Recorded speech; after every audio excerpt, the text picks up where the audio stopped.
Good morning students.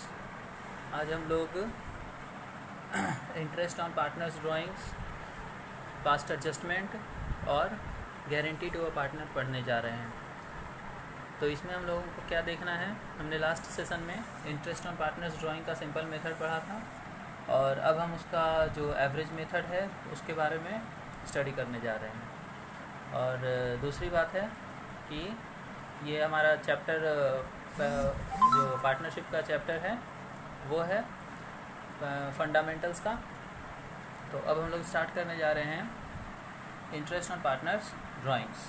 तो देखिए, interest on partners drawings क्या होता है कि पार्टनर्स ड्राइंग्स क्या होता है। पार्टनर्स ड्राइंग्स का मतलब है कि जो आपका पार्टनर है वो फर्म से विड्रॉ करता है। तो फर्म से जब पार्टनर विड्रॉ करता है पैसा तो उसे ड्राइंग्स कहते हैं। अब फर्म उस पर चार्ज करता है इंटरेस्ट ऑन ड्राइंग से, ठीक है, तो उसे हम लोग इंटरेस्ट ऑन ड्राइंग्स कहते हैं। अब इंटरेस्ट ऑन ड्राइंग्स जितना भी पैसा पार्टनर विड्रॉ करता है, जितना भी पैसा पार्टनर विड्रॉ करेगा उस पर उसको इंटरेस्ट ऑन ड्राइंग्स देना होता है। तो अब हम लोग ये देखते हैं कि हमने लास्ट सेशन में देखा था कि इंटरेस्ट ऑन ड्राइंग्स किस प्रकार से निकलता है। तो interest on drawings is equal to जो भी टोटल ड्राइंग्स है, मैं आपको दिखाता हूँ। ये देखिए, इंटरेस्ट ऑन पार्टनर्स ड्राइंग्स निकालने का क्या तरीका है कि सिंपल मेथड में, ठीक है, interest on drawings is equal to total drawings into rate by 100 into period by 12। इसका ये मतलब हुआ कि इंटरेस्ट ऑन ड्राइंग्स निकालने के लिए, मतलब ड्राइंग्स पर कितना इंटरेस्ट है वो निकालने के लिए आपको टोटल ड्राइंग्स देखना है कि टोटल ड्राइंग्स कितना आ रहा है। मतलब अगर मान लो 5,000 रुपये ड्राइंग्स है पर मंथ, तो आपको इंटू 12 कर देंगे तो 5,000 इंटू 12 बार 25 60,000, तो ये टोटल ड्राइंग्स हो जाएगा। ये जितना भी ड्राइंग्स होगा वो हम लोग इसको देखेंगे। फिर रेट बाई 100, रेट बाई 100 का मतलब जैसे मान लो 10% है तो 10 बाई 100 कर देंगे। पीरियड मान लो कि 8 महीने के लिए है, 9 महीने के लिए है, तो उसको हम लोग अकॉर्डिंगली कर देंगे। तो ये हम लोग पूरा फार्मूला लगा करके और निकाल देंगे इंटरेस्ट ऑन ड्राइंग्स। अब बात है कि ये यहाँ पे देख रहे हो आप कि एवरेज पीरियड और टेबल ऑफ एवरेज पीरियड, ये सब क्या है वो दिखाता हूँ मैं आपको। तो एवरेज पीरियड का मतलब क्या हुआ, ये जो फार्मूला था हमारे पास इंटरेस्ट ऑन ड्राइंग्स का कि total drawings into rate by 100 into period by 12, इससे क्या है कि आपका जैसे मान लो हमने साल भर में एक बार इंटरेस्ट ऑन ड्राइंग्स निकाला एक बार, तो अगर एक बार निकाल रहे हैं और सपोज वो हमने निकाला है 1 अप्रैल को, तब तो वो 12 महीने के लिए हम उस पर इंटरेस्ट ऑन ड्राइंग्स कैलकुलेट कर लेंगे। लेकिन अब सपोज़ कई बार ऐसा होता है कि पार्टनर जो है वो हर महीने के स्टार्टिंग में या मिडिल में या एंड में विड्रॉ करते हैं फॉर पर्सनल यूज़। तो जैसे मान सपोज़ हमने 1 अप्रैल को विड्रॉ किया, तो 1 अप्रैल को विड्रॉ किया तो 12 महीने उस पर इंटरेस्ट ऑन ड्राइंग्स लगेगा, इंटरेस्ट लगेगा। अगर मान लीजिए हमने 1 मई को करा, फिर 1 जून को करा, 1 जुलाई को करा, 1 अगस्त को करा, यानी कि हर महीने के 1 डेट को, पहली तारीख of each and every month, तो उसमें क्या होगा कि हमें जो इंटरेस्ट निकालना होगा वो निकलेगा किस प्रकार से। तो उसके लिए हम लोग एवरेज पीरियड निकालते हैं। अगर हम लोग वैसे निकालें भाई 1 अप्रैल, 1 मई, 1 जून, 1 जुलाई, 1 अगस्त, 1 सितंबर, ऐसे करके अगर निकाले तो हर का अलग अलग निकालना पड़ेगा। तो 1 अप्रैल को निकाला है तो उसके लिए 12 महीने का इंटरेस्ट लगाएंगे। 1 मई को निकाला है उसका 11 महीने का इंटरेस्ट लगाएंगे, ठीक है, जो भी रेट ऑफ इंटरेस्ट दिया हो रहेगा उस पर। फिर 1 जून का करेंगे तो 10 महीने का निकालेंगे। क्लियर है? इस प्रकार से हमें इंटरेस्ट उसमें निकालते जाना पड़ेगा।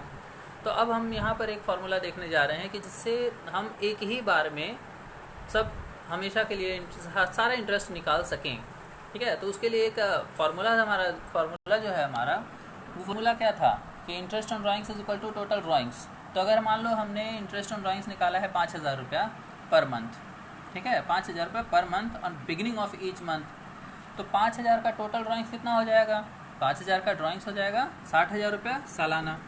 फिर रेट बाई 100, तो वो रेट मान लो दिया हुआ रहेगा 10%, तो 10 बाई 100 कर देंगे। अब पीरियड बाई 12, अब पीरियड बाई 12, तो यही पीरियड में प्रॉब्लम है क्योंकि पीरियड अगर 1 अप्रैल की अगर हम बात करें तो उस समय तो 12 महीने हो गए। 1 मई की अगर हम बात करें तब 11 महीना हो गया, ठीक है, मई, जून, जुलाई, अगस्त, सितंबर, अक्टूबर, नवंबर, दिसंबर, जनवरी, फरवरी, मार्च, 11 महीना हो गया। फिर 10 महीना, फिर 1 महीने के बाद निकालेंगे तो 9 महीना, फिर 1 महीने के बाद निकालेंगे 8 महीना। तो हर महीने हम निकाल रहे हैं तो उसमें हम पीरियड कोई एक स्पेसिफिक नहीं कह सकते कि इतना पीरियड हुआ। क्लियर है? इसीलिए अब जब हम लोग इसकी बात करेंगे कि पीरियड कितना, तो फिर पीरियड लें कितना, तो उसके लिए यहाँ पर फॉर्मूला होता है कि average period is equal to, एक एवरेज पीरियड अगर निकल जाए तो हम उसको इस फार्मूले में पुट कर देंगे।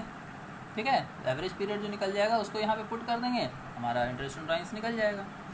तो यहाँ पर हम कह रहा है average period is equal two months left after first drawing plus months left after last drawing divided by 2। ठीक है, अब ये देखिए है क्या, months left after first drawing मतलब कि पहला ड्राइंग जो आपने करा, तो पहला ड्राइंग कब करा, 1 अप्रैल को, तो 1 अप्रैल के बाद कितना टाइम बचा हुआ है, तो 1 अप्रैल के बाद टाइम बचा हुआ है 12 महीना।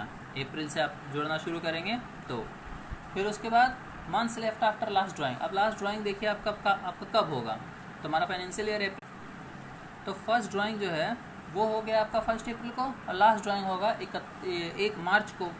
ठीक है, हम हर महीने की शुरुआत में निकाल रहे हैं, तो पहला ड्राइंग्स होगा 1 अप्रैल, फिर 1 मई, फिर 1 जून, 1 जुलाई, 1 अगस्त, 1 सितंबर, 1 अक्टूबर, 1 नवंबर, 1 दिसंबर, 1 जनवरी, 1 फरवरी, 1 मार्च। तो 1 मार्च लास्ट होगा, तो लास्ट ड्राइंग आपके पास, उसके बाद 1 महीना बचा हुआ है, तो months left after last drawing कितना होगा 1, तो यानी कि 12 + 1 डिवाइडेड बाई 2, तो 12 × 13 डिवाइडेड बाई 2 यानी कि 6.5। ठीक है, तो यहाँ पे 6.5 आएगा अगर हमने बिगिनिंग ऑफ ईच मंथ में ड्राइंग्स करी है तो इसलिए हम लोग यहाँ पर क्या लिख देंगे, total drawings into rate by 100 into 6.5/12। ठीक है, ऐसे करके हमारा इंटरेस्ट ऑन ड्राइंग्स निकल जाएगा। क्लियर है? अब ऐसे ही अगर मिडिल ऑफ ईच मंथ हो, एंड ऑफ ईच मंथ हो, तो सब में वही करेंगे। अब एंड का मैं आपको दिखाता हूँ एक बार, months left after first drawing, तो फर्स्ट ड्राइंग के बाद एंड ऑफ ईच मंथ अगर हमको निकालना है तो एंड कब होगा, हर महीने के एंड की बात करें तो अप्रैल का एंड यानी कि 30 अप्रैल, तो हमने फर्स्ट ड्राइंग जो निकाला वो 30 अप्रैल को होगा। क्लियर है? फिर 31 मई, फिर 30 जून, हर महीने के लास्ट डेट को। तो अगर मान लो फर्स्ट ड्राइंग की अगर हम बात करें, months left after first drawing, तो उसमें हो जाएगा कितना, 11 महीना। 30 अप्रैल के बाद 11 महीना बचा हुआ है साल में। फिर months left after last drawing, तो ये 31 मार्च के बाद 1 महीना भी नहीं। ठीक है, उस हिसाब से आपका यहाँ पर हो जाएगा क्या, 11 + 0/2 यानी कि 11/2 यानी कि 5.5। क्लियर है? और इसी तरीके से मिडिल का भी निकालेंगे, तो ये एक जो आपको दे रखा है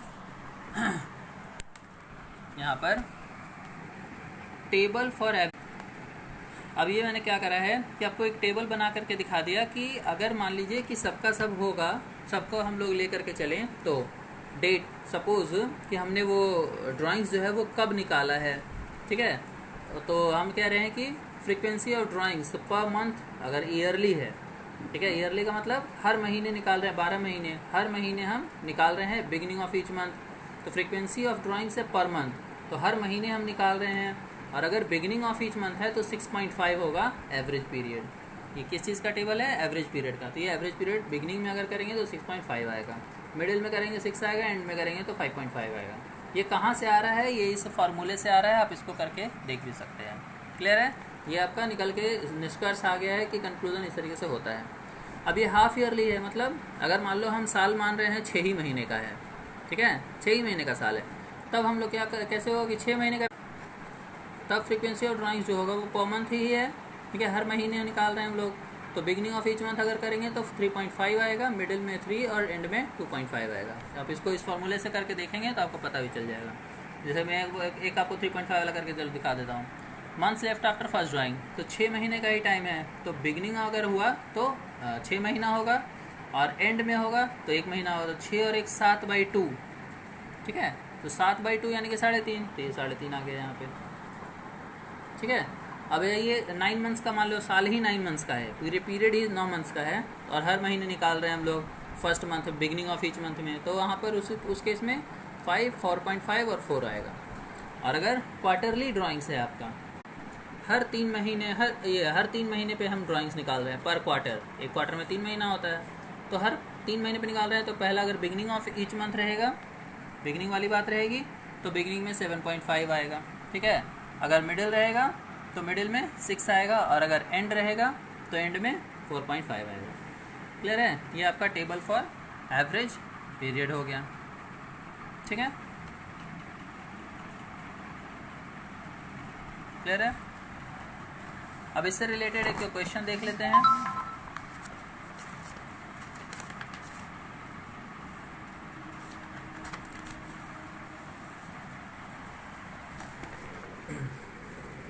ये देखिए, इसमें कह रहा है क्या कि a partner drawers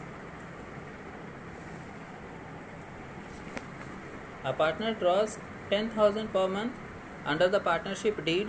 Interest on drawings is to be charged at the rate of 15% per annum. Calculate interest on drawings if drawings made regularly in the beginning of each month, middle of each month and end of each month. ठीक है, तो फिर से वही formula अपना लगाएंगे और आपको सबका रेट दे रखा था। तो interest on drawings beginning of each month में रहेगा, तो टोटल ड्राइंग्स अब यहाँ पे क्वेश्चन में क्या कह रहा है 10,000 पर मंथ। ठीक है, तो साल भर का कितना हो जाएगा 1,20,000। तो रेट ऑफ इंटरेस्ट दे रखा है 15%, तो सिमिलरली हम लोग इंटरेस्ट वाला फार्मूला लगा देंगे कि 1,20,000 इंटू 15/100 इंटू 6.5/12। तो ये आ गया। एवरेज पीरियड हमने कैसे निकाला, वही बिगिनिंग ऑफ ईच मंथ यानी 12 + 1 डिवाइडेड बाई 2 6.5 मंथ्स। अब इसको 6.5 इस तरीके से डायरेक्ट ले सकते हैं।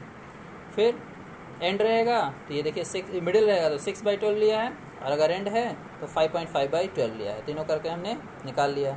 ये फॉर्मूला था months left after last first drawing plus months left after last drawing divided by 2। ठीक है, तो इस तरीके से ये हो गया आपका।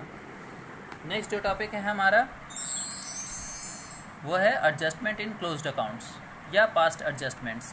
ठीक है, एडजस्टमेंट इन क्लोज्ड अकाउंट्स और पास्ट एडजस्टमेंट्स। इसमें क्या है कि कई बार क्या होता है कि हमें जो एंट्री करनी होती है हम उसको करते नहीं हैं, और उसको बिना किए हुए मतलब कुछ गलत एंट्री हो गई है। ठीक है, जैसे क्लास 11th में आपने रेक्टिफिकेशन पढ़ा था, तो उसमें क्या होता था कि भाई कुछ करना हमें कुछ और था और हमने कर कुछ और दिया है, मीन्स गलत हो गया है।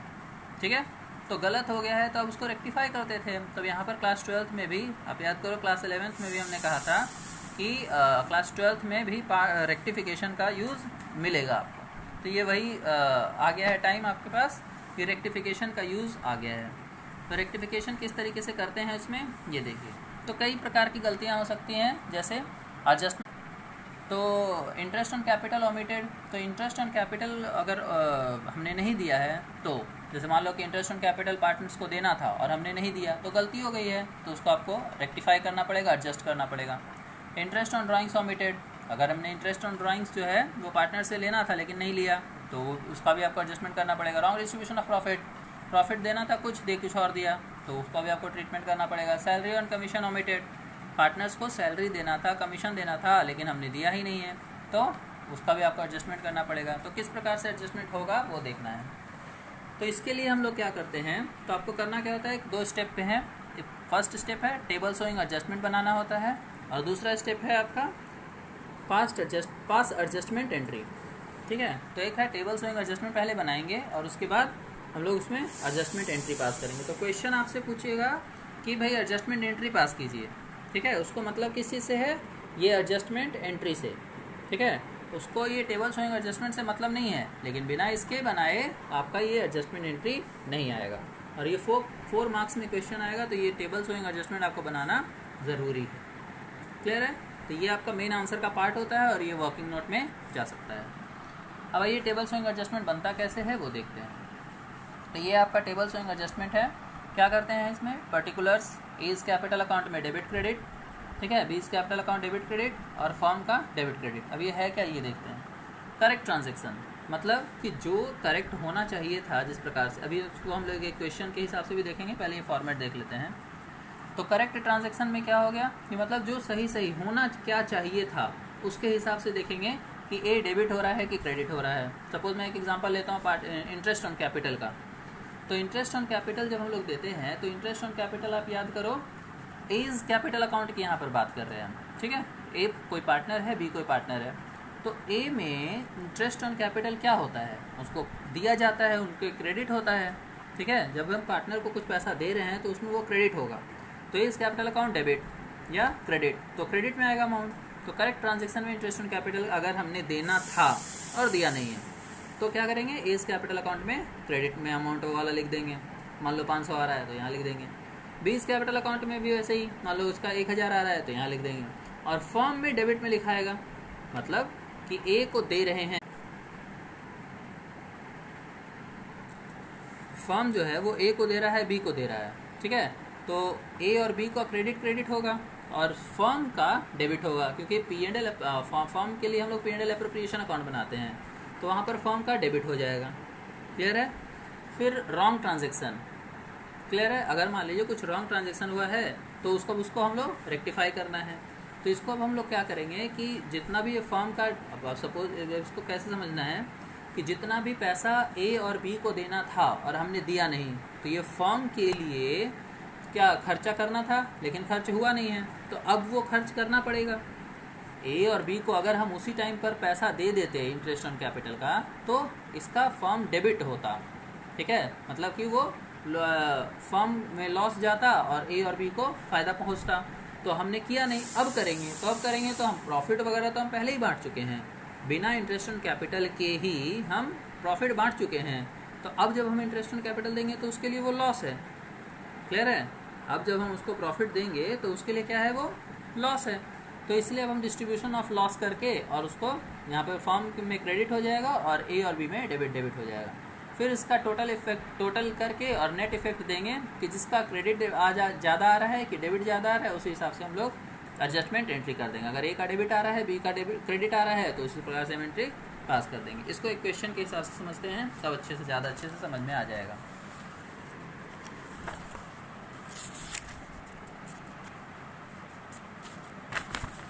चलिए अब हम लोग देखते हैं इस पर बेस्ड एक क्वेश्चन।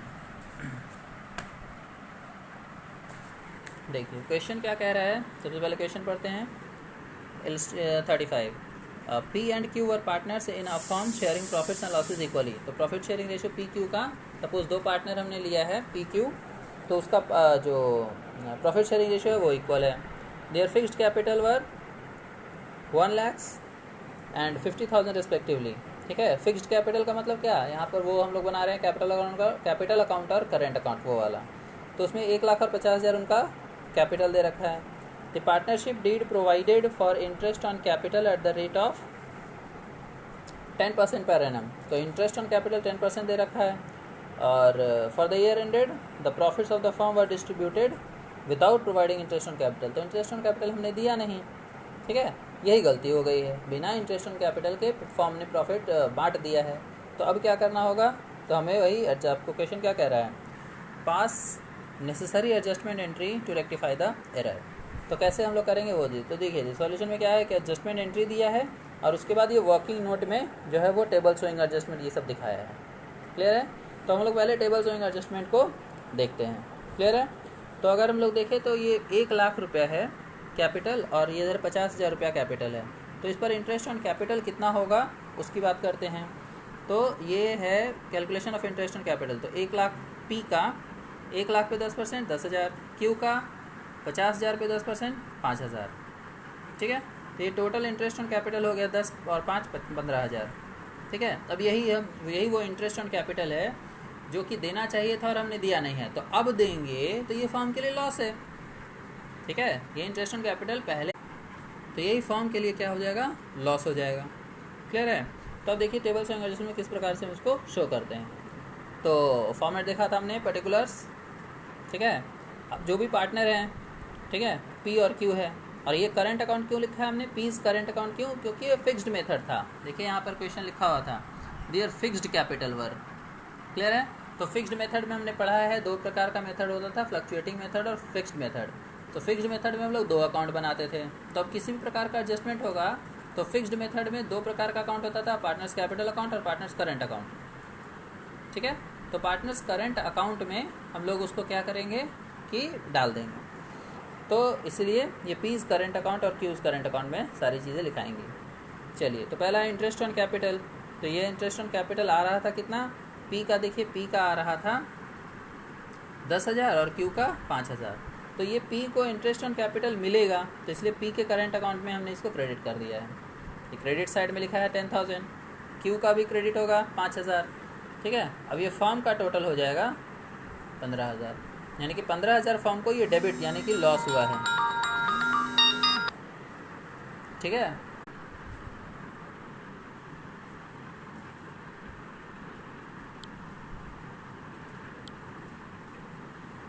ठीक है। तो ये फर्म को लॉस हुआ है 15,000 रुपये का, तो ये फर्म में डेबिट हो गया। अब इस लॉस को डिस्ट्रीब्यूट कर देंगे हम पार्टनर्स में, ठीक है।